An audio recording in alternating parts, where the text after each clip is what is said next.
Quiet as the depths.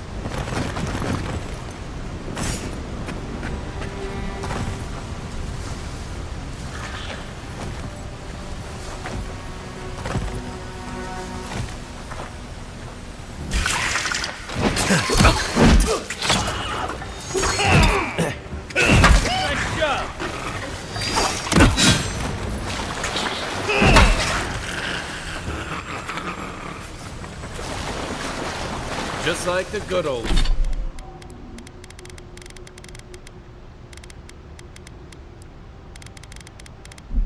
days.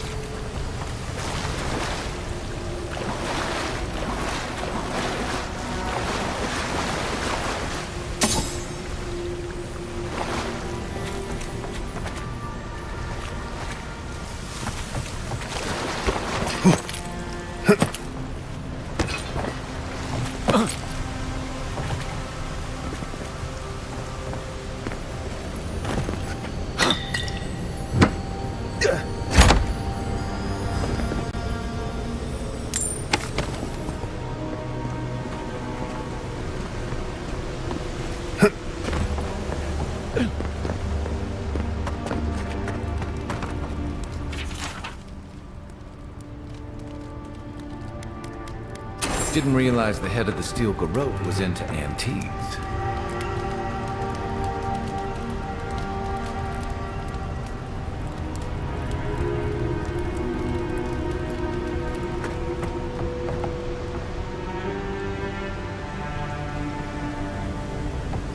I see someone. Be ready for anything.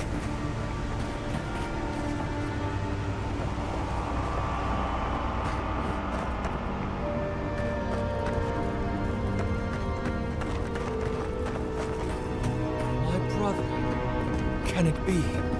Come, stand in the light. Let me look at you.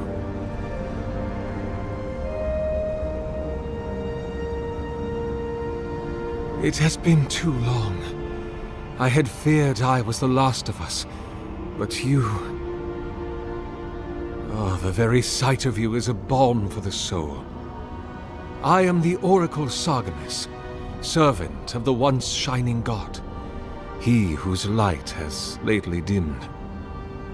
What brings you to this sacred space?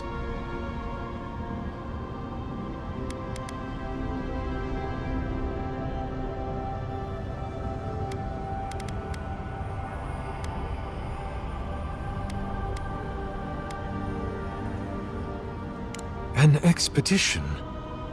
I'm afraid I don't understand. Right.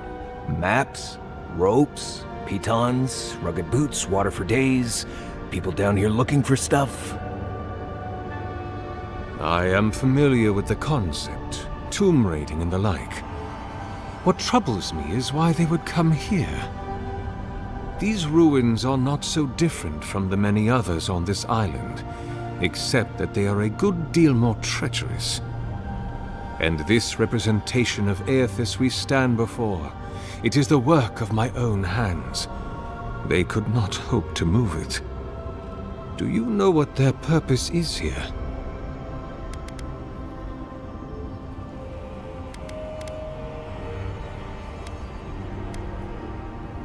It's a reasonable question, I'll grant you.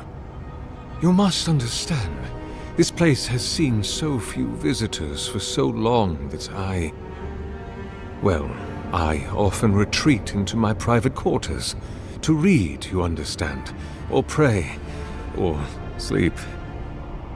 Age has made me slow. I tire easily. I sleep now more hours than I wake. They could have already come and gone, and I would be none the wiser.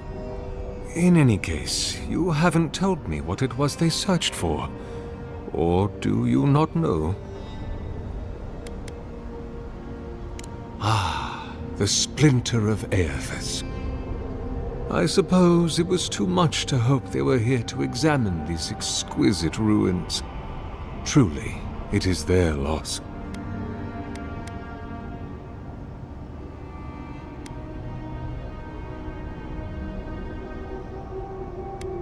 It rests in a shrine deep within this temple complex, beyond the reach of looters, visitors, or indeed, myself.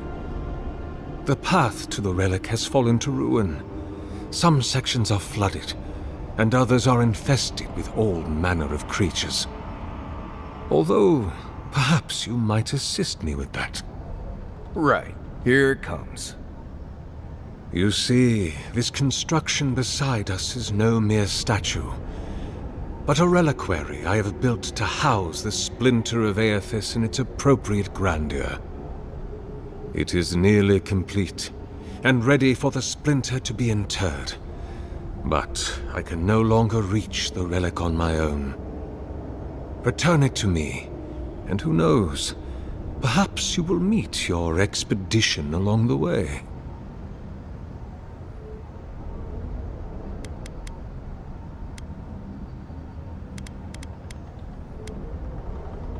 I am most grateful. Oh, and please refrain from touching my statue or devices. May light illuminate your path, brother.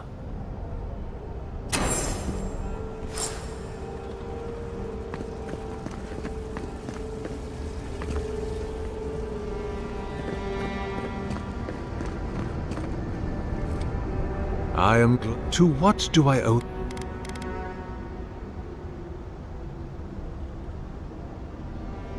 Then Sargamus spoke, and his voice swept forth with the heat and force of the bright day's sun. Weep not, for the child of light has forgiveness even for you, if you will embrace him. I am that same Sargamus. Though it has been some time since a man has knelt before me and begged absolution, as Hamka did. The people do not hold to the gods any longer, and they do not hold to their servants. We live in a time of disbelief. The gods are absent, and have recalled their gifts from the world. Avarice reigns. Acquisition is the faith to which all men bow. But perhaps there is hope. You have read the Book of Verses, and we are here together, if only briefly. In this moment, we are not entirely alone.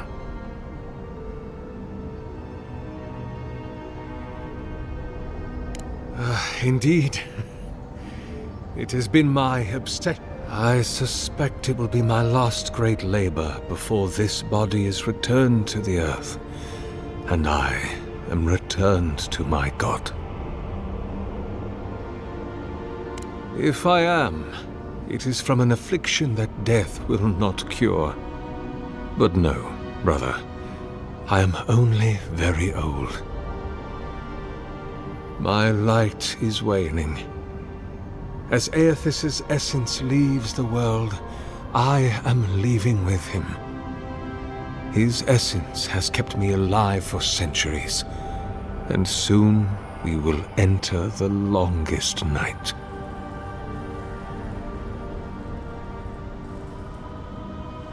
Indeed, my soul has dwelled in this form for centuries, beyond even the lifespan of the longest-lived elf. My lord Aethys inspired my birth in the same year the kingdom of Adir was founded. You might say my birth heralded the empire you now serve.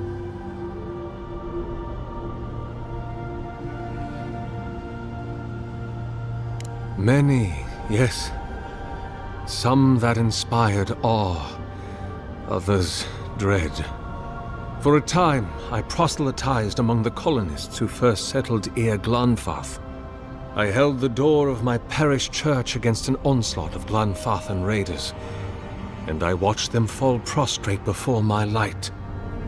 I tended the wounded in the Broken Stone War, the War of Black Trees, the War of Defiance, and in many wars that were never given the dignity of a name, and since have been forgotten.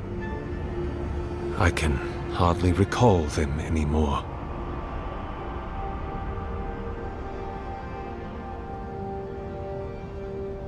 The Deerwood has been a troubled place since the very moment of its inception. Conflicts erupted as regularly as spring flowers, to bloom and die as swiftly. So, there is always some dark corner in need of light, if you'll indulge me in the metaphor. Truthfully, I had been jailed for proselytizing in Colklin, and it was to the colonies I was exiled. So it was the Deerwood or death. I had nowhere else to go. Is that what they're calling him now? I heard the man that was Widewin speak when he was but a farmer. He had a presence even then, furious, incandescent.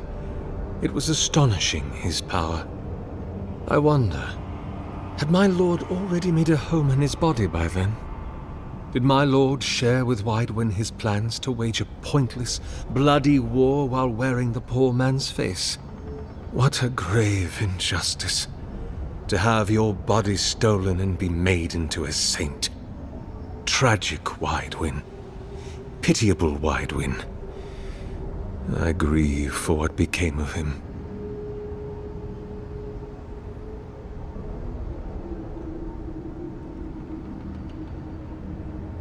That is a question for my lord. I have asked him many times, but even when he spoke to me, he would not say. I suspect it is his essence that has kept me alive, and now that he has abandoned this world, well, I soon expect to die.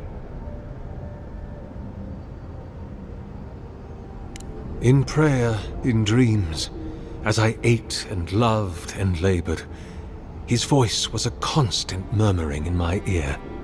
But when I spoke to him, he never did reply. So, do not mistake his talking for a conversation. He only wanted to be heard. Not anymore. Be my guest. I am as you are, though I do not care for the word. Aethys the Dawn Treader is my lord and patron. If you will forgive me saying so, I am surprised to meet you here. Even before the vanishing of our kind, it had been some years since a child of Galawain came to speak with me. And I have never seen a member of the Lord of the Hunt's coterie whose visage resembles yours.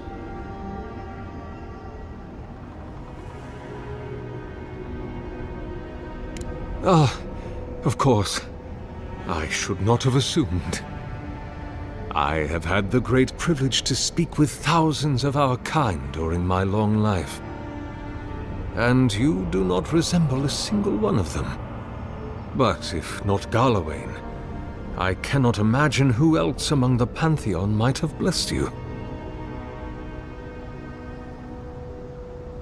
My relationship with my lord has oftentimes been the one succor through difficult seasons of my life. I hope that when you find your patron, it is the same for you. May I ask, as a god's child, did your earthly parents love you?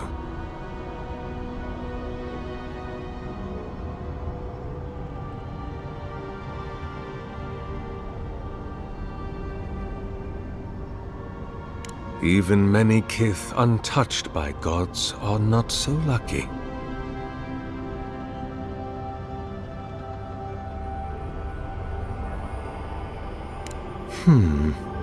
I suppose it's not impossible, but the gods typically make themselves known to us in our earliest days, before we have left the comfort of the womb. They are present in our hearts and mind before, well, before we even have a notion of I at all. I'm sorry. Yours is an unusual case. Tell me, this voice in your head, do you want it to be your god?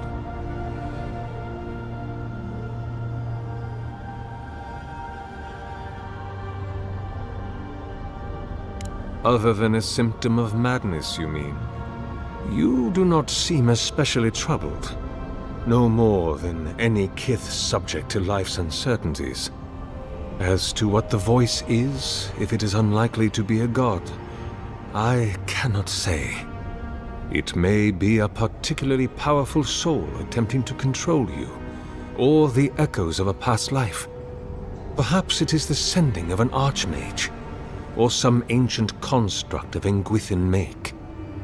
Or it may just be the beginnings of the dream scourge.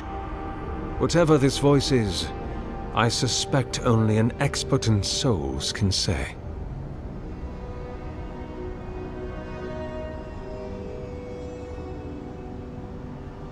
Be welcome, for you have found it. People like you and I once sought this place in moments of spiritual turmoil, when the world and our souls could not find rest. Moments of war, famine, massacres, when those such as us are called upon to speak the gods' wills and to lead. But I have seen not one of us these last 3 years, and it is rare indeed that pilgrims come to pray. Perhaps our meeting now is the work of immortal hands. I pray that it is so. Godlike. Such a meager word for us, who are the gods' eyes and ears and hearts. We are the phenomena through which the gods experience the world. We are as like the gods as a finger is like a man. You and I and our raptured brethren, we are the gods themselves. That's all very poetic, but it doesn't answer the question. Is this place special to godlikes? It had been once, when we were legion, but no longer. Our kind came here to find fellowship and understanding, in a world determined to bend us to its purposes.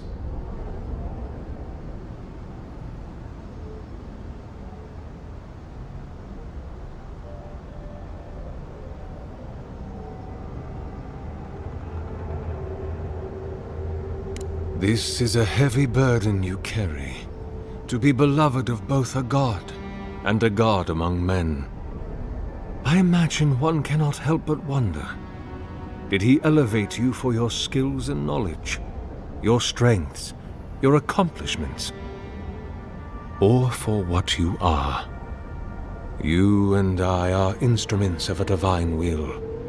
In choosing you to be his envoy, your emperor ennobles his purpose and tarnishes yours.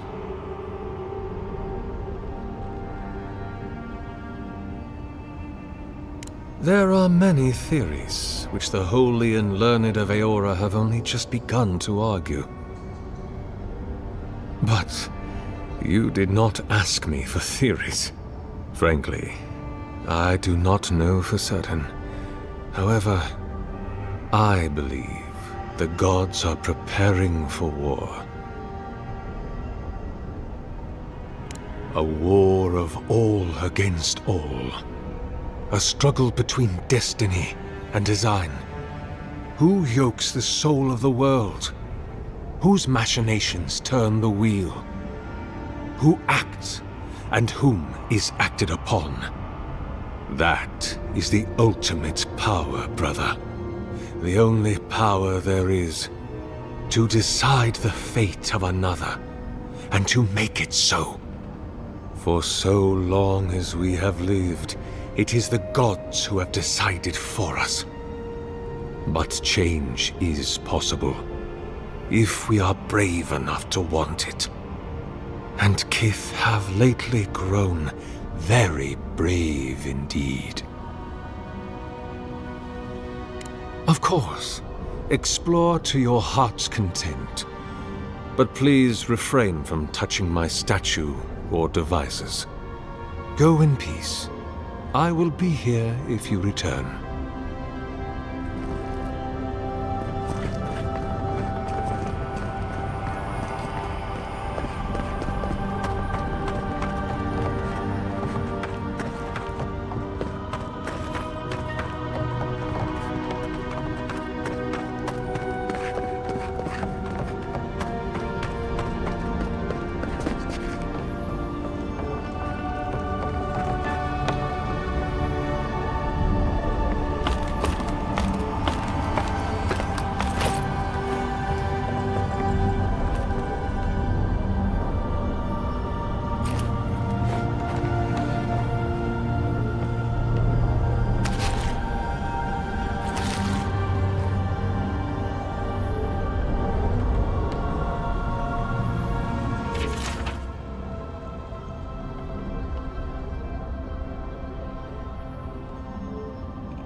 bridge is out, but that looks like the way to the relic.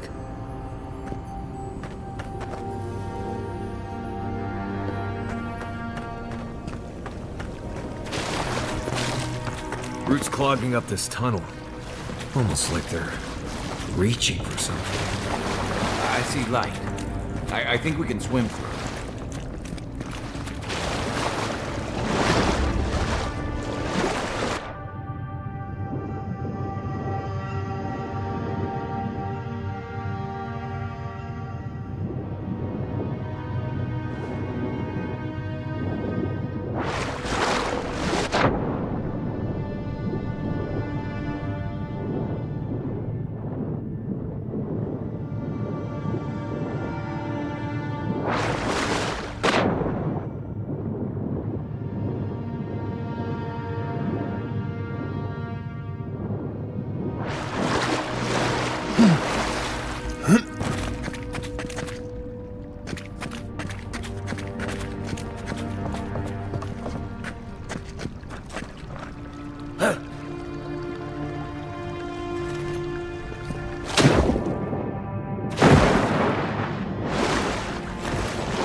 quiet, Vindut.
Right in the blunt.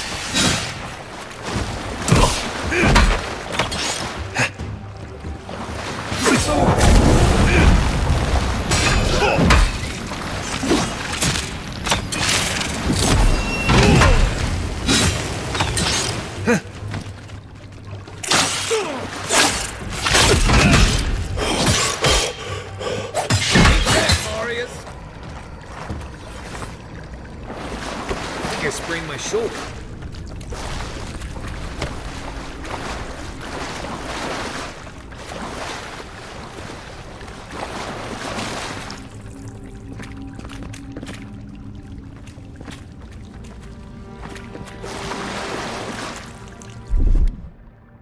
Stand back. Where now? Aye, aye.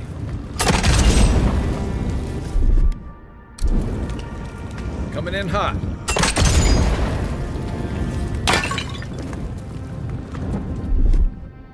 Here it comes.